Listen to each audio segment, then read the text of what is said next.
అయ్యో డేటా అయిపోయింది. ఏం చేద్దాం? పోస్టులు పెట్టడానికి డేటా లేదు.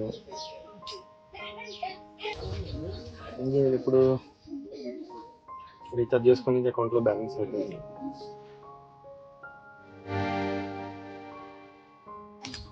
హాయ్ అన్న, ఏం టైంకి వచ్చినా అన్న? ఇక్కడ ఏం చేస్తున్నావు? స్ట్రీక్ పోతుంది, స్నాప్ పెట్టాలి, ఇప్పుడు టైం అవుతుంది. ఇన్స్టాగ్రామ్లో పోస్ట్ యాడ్ చేయాలి. చూస్తే నెట్ అయిపోయింది, ఏం చేయాలో అర్థమవుతలేదు. మనం 24/7 ఆన్లైన్లో ఉండదు, తెలీదా? ఫాలో అవుతలేవు అన్న? సరే చూస్తూనే ఉన్నాలే కానీ ఇప్పుడు ఏంటి విషయం ఏంటి? ఏం లేదన్న, నీ దగ్గర ముఖం ఏంటి? అర్జెంట్ ఒక 10 GB రీఛార్జ్ కావాలన్న. 10 GB దేవుడు తమ్ముడు.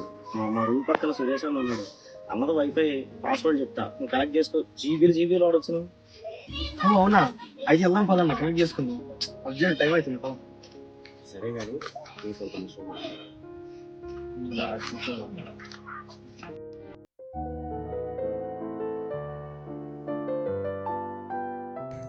తమ్ముడు, బైబిల్ నుంచి నేను ఒక మాట చదువుతాను విను. దినములు చెడ్డవి గనుక మీరు సమయమును పోనివ్వక సద్వినియోగం చేసుకోవచ్చు. అజ్ఞానుల వలె కాక జ్ఞానుల వలె నడుచుకున్నట్లు జాగ్రత్తగా చూసుకొనుడి. తమ్ముడు, రోజులు మంచివి కాదు. ఇంటర్నెట్టే మన జీవితం కాదు. క్రైస్తవులమైన మనం దేనికి సమయాన్ని ఎక్కువ వెచ్చిస్తాం? ఒకసారి ఆలోచించి. ఏమో అన్న, ఇంటర్నెట్ లేకపోతే అన్నం కూడా ఎత్తలేదు. ఏం చేయాలి అర్థమవుతుంది, నైట్ నిద్ర వస్తలేదు. నాకు తెలిసిన ఎంతో మంది యేసు ప్రభు ఎద్దుకు వెళ్ళారు, మార్చబడ్డారు, వాళ్ళ జీవితాన్ని అభివృద్ధి పరుచుకున్నారు.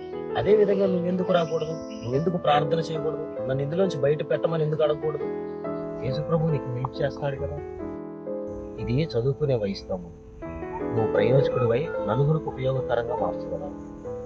అవునన్నా, మమ్మీ డాడీ చెప్తుంటే కూడా ఇందులో లైట్ తీసుకున్నాను. నువ్వు చెప్తుంటే ఏదో అనిపిస్తుంది అన్న, నా కోసం ప్రేయర్ చేయండి.